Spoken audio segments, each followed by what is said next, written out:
Olá, irmãos da casa de Abel Sebastião de Almeida.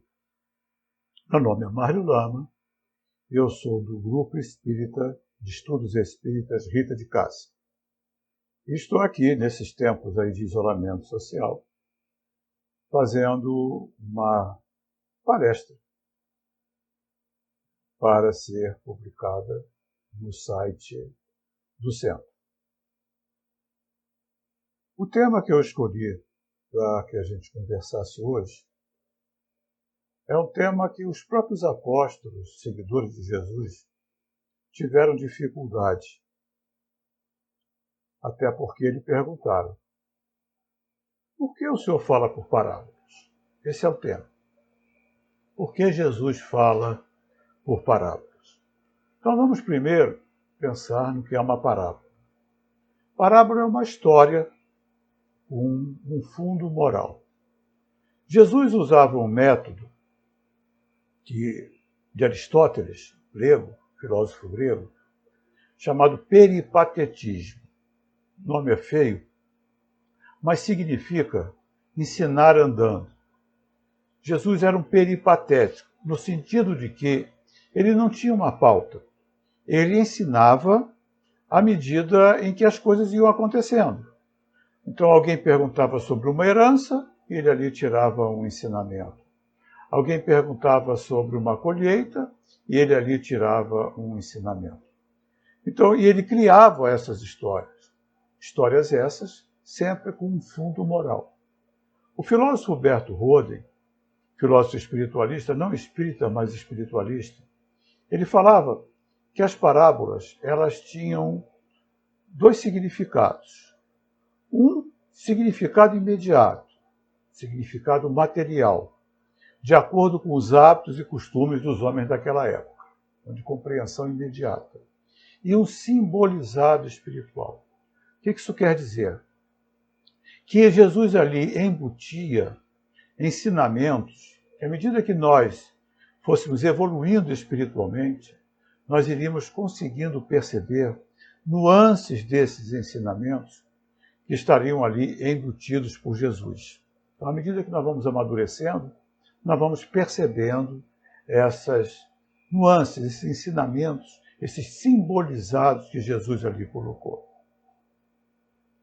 Por isso é que existem várias interpretações de parábolas. Nossos irmãos de confissão protestante interpretam de uma forma, os nossos irmãos católicos de outra.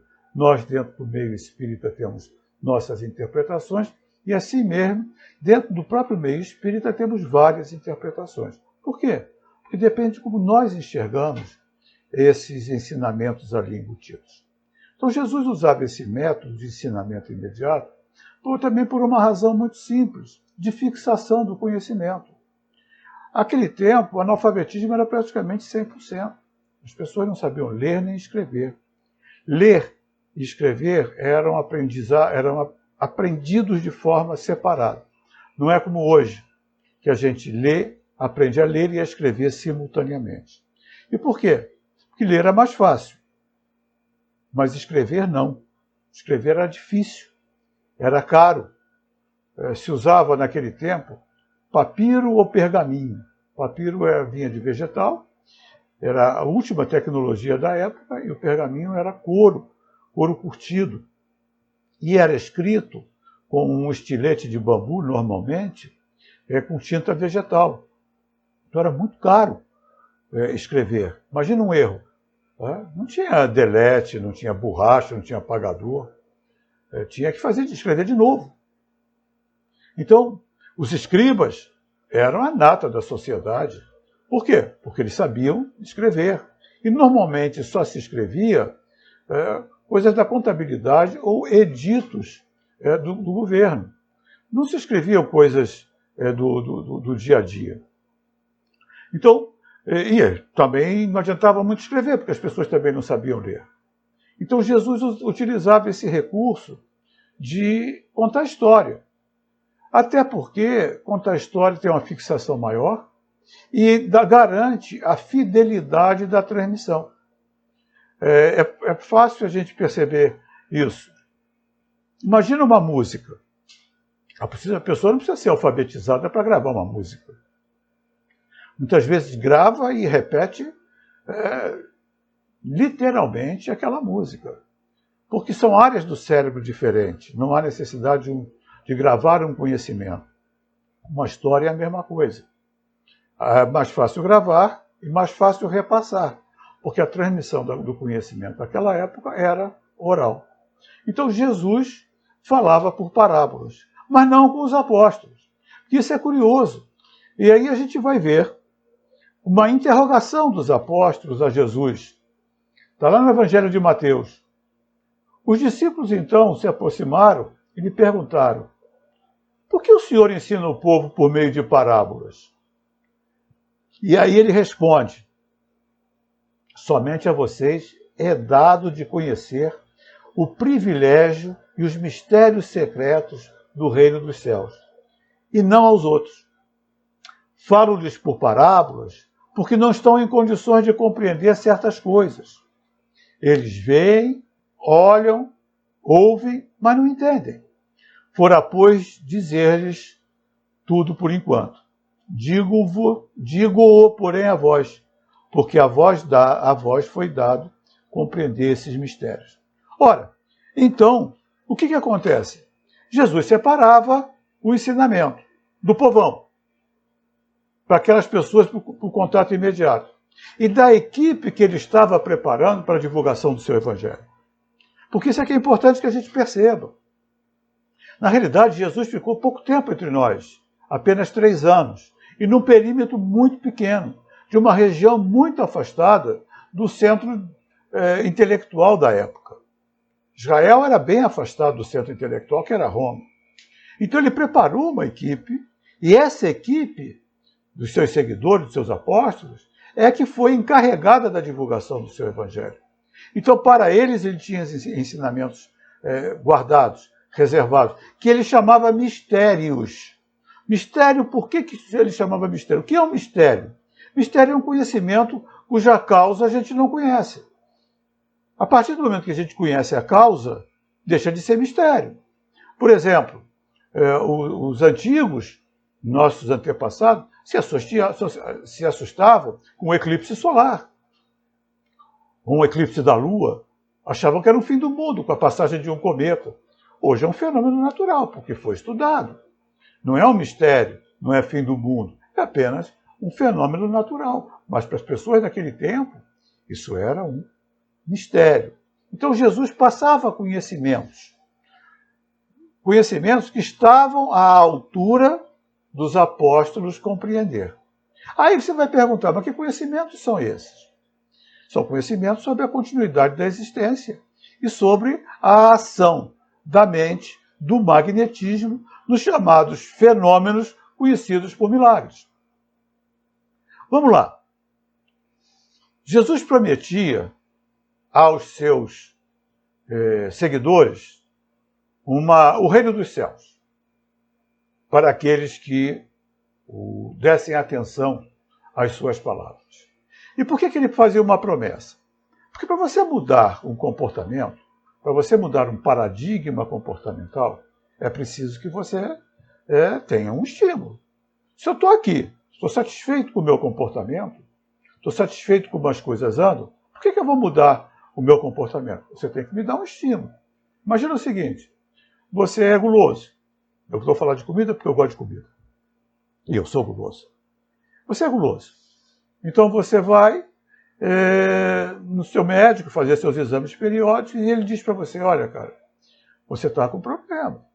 Você está com colesterol alto. Você está com os triglicerídeos. Você está à beira da pré-diabetes. Você está arriscado a entrar num processo de diabetes ou mesmo a ter um AVC. Bom, isso é um susto. Né? E aí o que o médico diz? Sugiro que você mude a sua alimentação e a sua forma de viver, para que você possa reverter esse quadro. Então ele está me dando um estímulo. Ele está me dizendo o seguinte, você continuar usando esses seus valores, você está correndo o risco de morrer ou de ter uma lesão incapacitante, como um AVC. Mas se você mudar, você diminui, reduz esse risco. Então ele está me dando um estímulo para mudar. Jesus falava para pessoas sofridas. E tinha que falar com formas mais próximas, mais materiais.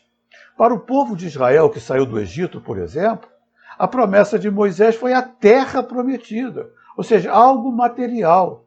Se submeteram a uma viagem em condições extremamente precárias, motivados por uma promessa de uma terra, algo material.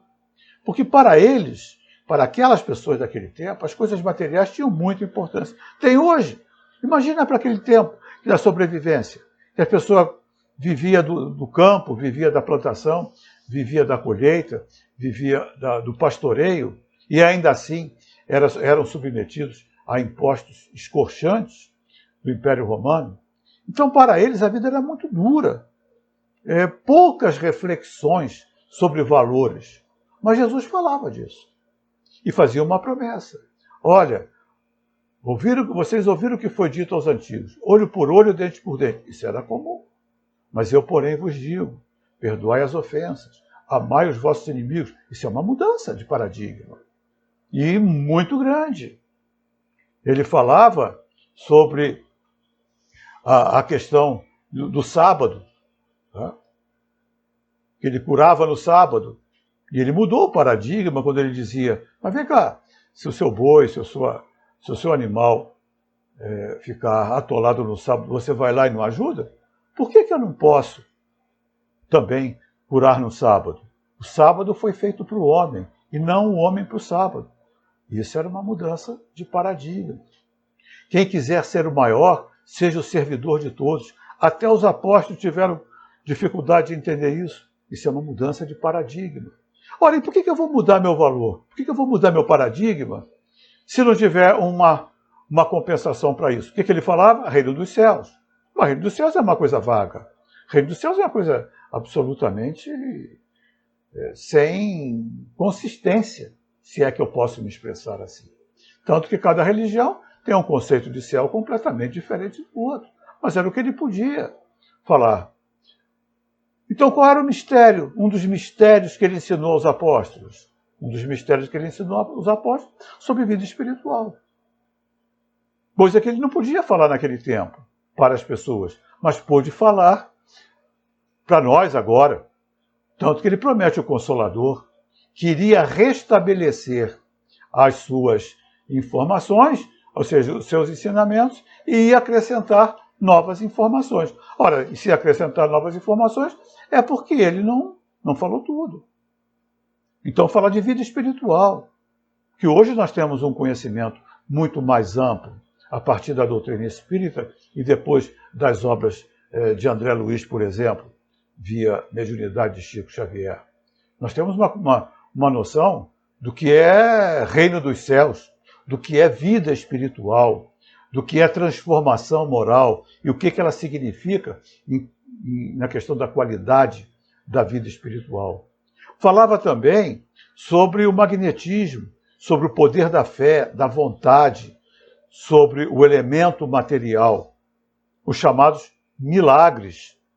E ele ensinava aos apóstolos sobre isso. Hoje a gente tem noções muito maiores sobre essa ação da mente, da fé, sobre os fenômenos, as chamadas curas, os milagres ao tempo de Jesus. E ele ensinava isso aos apóstolos.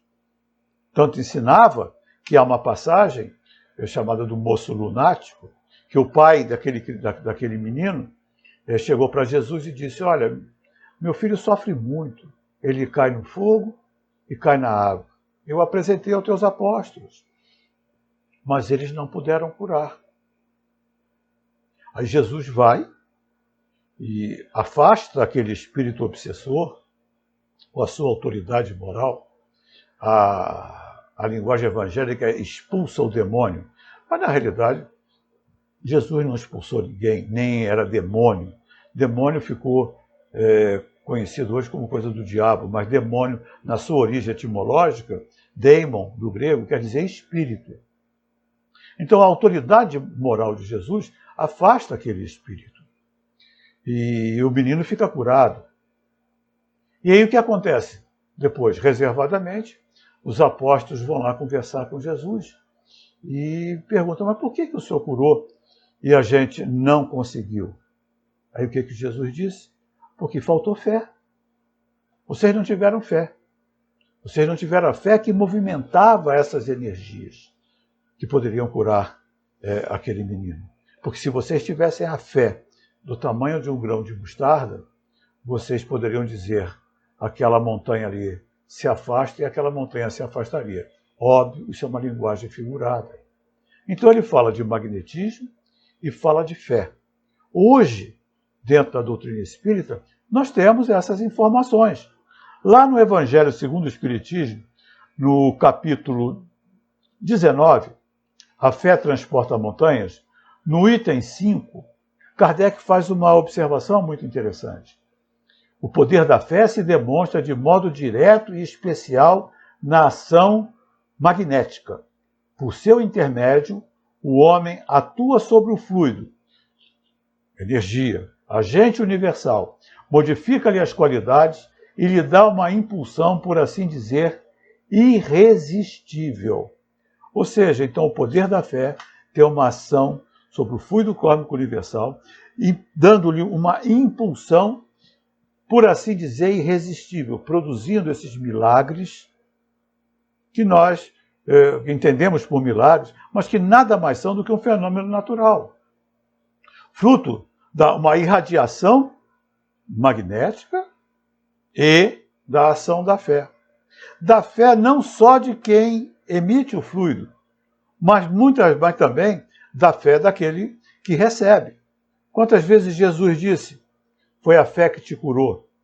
Talvez vocês se lembrem da passagem daquela mulher hemorroísa que tinha um fluxo sanguíneo permanente e que a tornou extremamente debilitada, anêmica, muito fraca. Os médicos daquela época não conseguiam curar. E ela, quando sabe da passagem de Jesus, tenta se aproximar dele, mas ele estava cercado de muita gente, ele estava ali em volta de gente demais, e aí ela não conseguia chegar perto, mas ela, como ela era magrinha, possivelmente pequena, ela se mete no meio daqueles homenzarrões fortes e toca na veste de Jesus. E naquele exato momento, ela fica curada. E aí Jesus percebe. E aí Jesus falou, alguém me tocou. Em volta devem ter dito para ele, mas vem cá, senhor, quem foi que te tocou? Está todo mundo te tocando, isso aqui está um empurra que não tem mais tamanho. Mas ele falou, não. Alguém me tocou de forma especial, porque eu senti sair de mim uma virtude. Quem foi que me tocou? Com licença, um pouquinho d'água. E aí ela, meio que com medo, falou, senhor, fui eu. Aí ele falou, grande é a tua fé. A tua fé te curou. Ou seja, a fé é um elemento essencial na atuação do fluido magnético. Nos Atos dos Apóstolos consta que a sombra de Pedro curava os doentes e os enfermos. Ora, não era a sombra de Pedro, era a irradiação de Pedro, magnética, mais a fé daqueles que o procuravam, que produziam esses fenômenos, outrora chamados de milagres. E nós vamos ver também, lá no Evangelho segundo o Espiritismo, no item 11, capítulo 19, A Fé Transporta Montanhas, também um espírito que se assina, um espírito protetor, nos dizendo, o magnetismo é uma das maiores provas do poder da fé posta em ação. É pela fé que ele cura e produz esses fenômenos singulares, qualificados outrora de milagres. Então a gente vai perceber que era esse ensinamento que Jesus passava para os seus apóstolos. Era essa forma de falar, não só sobre a questão da fé, do magnetismo, como também na questão da continuidade da existência. Na qualidade dessa continuidade, a partir do momento em que os seus valores fossem incorporados ao modelo comportamental. Ou seja, que esses valores participassem, fossem nossos novos paradigmas. E ele fala isso exatamente numa parábola em que os Espíritos fazem essa pergunta. Por que o Senhor cura porque o Senhor fala por parábolas? Que talvez seja a parábola mais importante que Jesus tenha pronunciado. E por que eu digo isso? Porque foi a única que ele explicou. Foi a única que ele disse, que ele deu a explicação. E isso é curioso, porque nenhuma outra parábola ele deu a explicação. É a chamada parábola do semeador. Está lá no Evangelho de Mateus 13. Naquele mesmo dia, Jesus saiu de casa e se sentou à beira do lago. Uma grande multidão se juntou ao seu redor. Havia tanta gente que Jesus entrou num barco e se sentou, e toda a multidão permanecia ao pé da praia. Jesus lhe ensinou muitas coisas por meio de parábolas. Ele dizia: certo homem saiu a semear. Enquanto semeava, uma das partes das sementes caiu à beira do caminho. E os pássaros vieram e as comeram. Outra parte caiu no meio de pedras, onde havia pouca terra. Essas sementes brotaram depressa, pois a terra não era funda. Mas, quando o sol apareceu, elas secaram, pois não tinham raízes. Outra parte das sementes caiu no meio de espinhos, os quais cresceram e as sufocaram. Outra parte ainda caiu em terra boa e deu frutos, produzindo 30, 60 e até mesmo 100 vezes mais do que tinha sido plantado. Quem pode ouvir, ouça. Isso é curioso também, fazendo aqui um parênteses. Volta e meia Jesus falava, olhos de ver, ouvidos de ouvir. O que isso quer dizer? Afinal de contas, olhos são para ver e ouvidos são para ouvir. O que ele estava falando, de uma forma figurada, era a capacidade de compreensão. Porque você pode ter olhos, ver e não compreender. Você pode ter ouvidos, ouvir e não compreender. Então, eu tenho uma neta de 4 anos. Se for ler para ela um conto de Machado de Assis, muito provavelmente ela vai ouvir, mas não vai compreender. Eu sou absolutamente leigo em arte. E existem essas artes abstratas. Outro dia fui numa galeria de arte, por um convite, de arte abstrata, e, sinceramente, para mim, aquilo ali não significava nada, pela minha ignorância sobre o assunto. Porém, para muitas daquelas pessoas, interpretavam ali o que o pintor estava querendo dizer, o que o artista estava querendo dizer. Eu não tinha olhos de enxergar, apesar de estar enxergando, está vendo, mas não tinha capacidade de compreensão. Aquelas pessoas treinadas, cultas naquele segmento do conhecimento, elas conseguiam entender o que o artista estava manifestando. Então, olhos de enxergar, ouvidos de ouvir. E ele falou, quem tem capacidade de compreender, compreenda. Só que eu tenho a impressão que ele deve ter olhado para a multidão e estava todo mundo com aquela cara de ponto de interrogação. Ninguém tinha entendido bolhufas dessa parábola do semeador. Até porque, no sentido literal, ela é esquisita. Nós estamos falando de um povo agrícola e pastoril. Semente era algo muito caro, raro, difícil. Então, não se podia desperdiçar. Então, a pessoa que fazia uma plantação, ela utilizava ao máximo as suas sementes da forma mais produtiva possível. E ele fala de um camarada, um semeador, que saiu desperdiçando semente. Foi largando por tudo quanto é canto. Largou no meio do caminho, largou no meio das pedras, no meio dos espinheiros, até que ele foi em terra boa. Pô, é um absurdo. Na realidade, é um incompetente. Não sabia o que estava fazendo. E aquelas pessoas devem ter ficado perguntando para Jesus. E aí? O que o senhor quer dizer com isso? Eu acho que ele percebeu isso e explicou, né? E vamos lá. Jesus explica a parábola do semeador. Ouçam o que a parábola daquele que semeia quer dizer. A semente que caiu à beira do caminho representa a pessoa que ouve a mensagem a respeito do reino, mas não a compreende. E Satanás então vem e tira as coisas que foram semeadas em seu coração. A semente que caiu no meio das pedras representa a pessoa que ouve a mensagem a respeito do reino e a aceita imediatamente com muita alegria. Mas como não tem raiz, não durará muito tempo.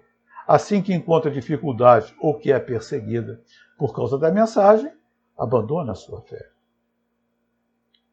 A semente que caiu no meio de espinhos representa a pessoa que ouve a mensagem a respeito do reino, mas é sufocada pelas preocupações com as coisas desta vida e pela ilusão das riquezas. Essa pessoa não produz nenhum fruto. Mas a semente que caiu em terra boa representa a pessoa que ouve a mensagem e a compreende. Essa pessoa cresce e produz muitos frutos, algumas vezes 30, outras 60 e outras 100 vezes mais. Então nós temos 4 situações com relação à mensagem de Jesus, uma mensagem transformadora. Aquele que ouve e não compreende nada. Não, tudo bem, esquece, deixa para lá. Não entendi nada, aí não vou me modificar por causa disso. A outra que ouve e se entusiasma. Poxa, bacana. Realmente a vida está difícil. Mas vamos nessa. Né? Mas surgem dificuldades. O simples fato de nós aceitarmos a mensagem de Jesus não nos livra das nossas dificuldades, não nos livra dos nossos problemas. Apenas nos ajuda a passar por eles de forma melhor, mas não nos livra. Então, quando vêm as dificuldades, quando vêm os problemas, a pessoa abandona a mensagem. A outra, que caiu no meio de espinhos, é aquela pessoa que ouve e começa a praticar, mas tem o dia a dia, as questões do dia a dia, que acabam tomando mais importância do que a transformação moral. Nós não vemos isso no dia de hoje. Quantas pessoas se dizem seguidoras de Jesus, se dizem cristãos, né? Mas não seguem nada, na realidade. São corruptos, são pessoas que desviam verbas da saúde, são pessoas que desviam verbas da educação e depois vão à missa, ou vão confessar, ou coisa que o valha. As questões do dia a dia não transformam. E acaba sendo apenas um seguidor teórico. Isso, se puder chamar isso. E tem aquelas outras pessoas que a mensagem faz diferença. Que a mensagem realmente transforma. Que faz o esforço da transformação. E assim mesmo, ainda assim, o rendimento é diferente em cada um, porque cada um de nós é diferente um do outro. Então rende 30, 60, 100. E aí nós vamos falar da nossa seara, já que Jesus falou de semeadura. Nós estamos dentro de um movimento espírita. Nós estamos dentro de um conjunto de informações que são diferenciadores. Eu costumo dizer que nós espíritas somos espíritos diferenciados. Por favor, não confunda com espíritos privilegiados. Não somos. Não somos melhores que ninguém. Nós somos diferenciados pelo conhecimento. De alguma forma, a gente sintonizou com a doutrina espírita. De alguma forma, você que está me ouvindo, você que frequenta a casa espírita, sintonizou com a doutrina espírita. Alguma coisa te trouxe aqui para dentro da instituição. Alguma coisa te fez, está te fazendo ouvir essa palestra e tantas outras, o que te leva a estudar. Então, o conhecimento que nós espíritas temos da vida espiritual, das verdades que o Evangelho contém, na necessidade da transformação dos nossos modelos comportamentais, dos nossos modelos mentais, que essa transformação não nos livra dos testemunhos. Os cristãos do passado deram testemunho nas arenas, na cruz. Hoje o nosso testemunho é outro, diferente, testemunho do valor. Como diz o palestrante Haroldo Dutra, a doutrina espírita não nos livra do sofrimento, mas nos livra da revolta. Isso é muito importante, porque o sofrimento vai existir. Nós estamos vivendo um momento de transição planetária visível. Esse momento em que a gente está atravessando, dessa quarentena, desse isolamento social, que pelo jeito ainda vai continuar por muito tempo, onde muitos de nós estamos sendo testados na nossa fé, nos nossos valores, na nossa confiança nos poderes superiores, no fato de que nós não estamos abandonados. Isso nos leva a ter comportamentos diferenciados. Porque é o testemunho dos valores. O espírita, ele é sempre convocado a testemunhar esses valores que ele apregoa como bons, apregoa como válidos. Quantos de nós estamos há bastante tempo dentro das instituições espíritas? Quantos de nós estamos envolvidos nos trabalhos assistenciais, nos trabalhos de divulgação, mediúnicos, etc., de administração? Mas é preciso que a gente testemunhe o valor. E quando é que é dado o testemunho? Quando é a hora da prova? A hora da prova é a hora que o valor é aferido. Eu tenho um amigo, fazendo aqui uma pequena observação, com licença, que ele tem um neto que estuda numa escola em São Paulo, uma escola particular. Eu não me lembro mais o nome. Agora devem estar fazendo aulas pela internet, à distância. Mas ele dizia o seguinte, que essa escola desse neto dele, ela tinha uma característica curiosa. Não tinha dia de prova. O professor entrava na sala e dizia, hoje é dia de prova. Não marcava a prova. Porque era da pedagogia daquela escola, matéria dada é matéria sabida.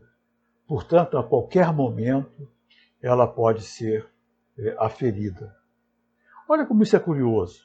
Acho que muitos de nós aqui ficávamos preocupados com a prova, íamos estudar na véspera da prova. Mas imagina numa escola dessa. E eu fico pensando, não é assim a escola da vida? Não é assim que nós somos aferidos? Existe dia de prova? Quem imaginou no início do ano que a gente ia passar por uma situação dessas? Ninguém imaginou isso. Ninguém imaginou que nós íamos ficar presos dentro de casa, sem trabalho, tantos sem trabalho, sem condições de sustento, tantos à mercê da solidariedade. Quando é que a gente podia imaginar uma coisa dessa? Nossas casas espíritas fechadas, nossos centros, as igrejas fechadas. Não podemos fazer um exercício. Não podemos ter uma diversão que não seja dentro de casa. Quem ia imaginar isso? Quando isso vai terminar? Quanto de controle emocional está sendo exigido de nós? E nós espíritas? O que nós estamos fazendo? Eu acho até bacana esse movimento, porque na hora que fechou tudo, várias casas, e essa casa também é uma delas, começaram o movimento, não, a divulgação não pode parar.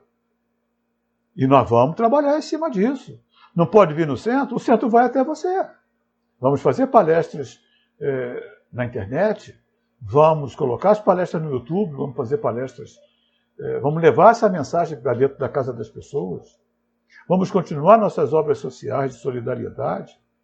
Nossa instituição, a que eu frequento, está lá angariando bolsas, cestas básicas para manter os trabalhos assistenciais da casa.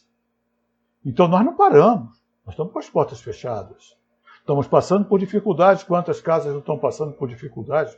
Eu penso nos administradores dos centros, quanto reduziu a contribuição voluntária e as despesas não reduziram. Então nós, frequentadores, temos a obrigação de manter as obras sociais funcionando. Se a gente contribuía quando frequentava, por que não contribuir agora? É hora do testemunho. Se a gente frequentava as reuniões, por que não assistir às palestras virtuais? Por que não agir de acordo com o nosso conhecimento? Olha o que Jesus falou sobre fé.